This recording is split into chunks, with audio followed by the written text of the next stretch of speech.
বাংলাদেশ নিরাপদ খাদ্য কর্তৃপক্ষ বা বিএফএস এর সাম্প্রতিক এক চাঞ্চল্যকর গবেষণায় ঢাকা সহ দেশের ১৯টি জেলার নিত্য প্রয়োজনীয় খাদ্যপণ্যে মাত্রাতিরিক্ত সীসা, ক্যাডমিয়াম, নিষিদ্ধ রাসায়নিক ও মলের জীবাণুর ভয়াবহ উপস্থিতির তথ্য উঠে এসেছে।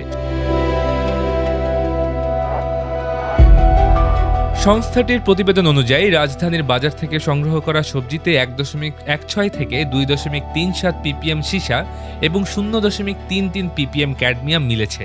চিকিৎসকদের মতে এসব বিষাক্ত উপাদান কিডনি ও লিভারের স্থায়ী ক্ষতিসহ ক্যান্সারের ঝুঁকি বহুগুণ বাড়িয়ে দেয়। শুধু তাই নয়, রংপুর, বান্দরবান, নরসিংদী, সুনামগঞ্জ, বগুড়া, বরিশাল ও সাতক্ষীরার মতো জেলাগুলো থেকে সংগৃহীত মুড়িতে সম্পূর্ণ নিষিদ্ধ ইউরিয়া সারের অস্তিত্ব প্রমাণ পেয়েছে কর্তৃপক্ষ। অন্যদিকে দিনাজপুরের খাবার পানিতে প্রতি ১০০ মিলিলিটারে ১২০ সিএফইউ মলের জীবাণু বা ফিকাল কলিফর্ম মিলেছে। একইভাবে খাগড়াছড়ির পানিতে ৬০ সিএফইউ এবং বাগেরহাটের পানিতে ৪৩ সিএফইউ জীবাণু শনাক্ত হয়েছে।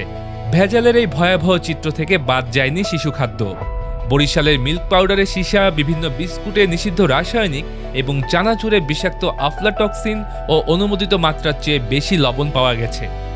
পাশাপাশি বিভিন্ন জেলার গুড়ে ক্ষতিকর রাসায়নিক, খুলনাসহ অন্যান্য অঞ্চলের মধুতে কৃত্রিম সুক্রোজ বা গ্লুকোজ এবং ঘিয়ে মিল্ক ফ্যাটের চরম ঘাটতি ধরা পড়েছে। এছাড়া সয়াবিন তেলে ভিটামিন এর বদলে ক্ষতিকর ট্রান্সফ্যাট, লবণে আয়োডিনের অসামঞ্জস্যতা এবং কক্সবাজারের জিলাপিতে নিষিদ্ধ সোডিয়াম হাইড্রোসালফাইড ও আচারে মাত্রাতিরিক্ত প্রিজারভেটিভের প্রমাণ পেয়েছে বিএফএসএ।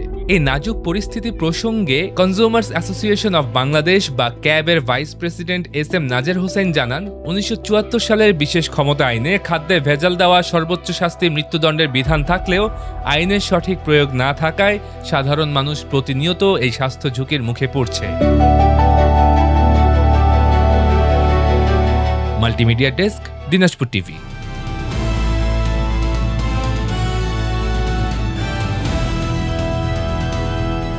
দিনাজপুর টিভি, মানুষের জীবনের কথা বলে।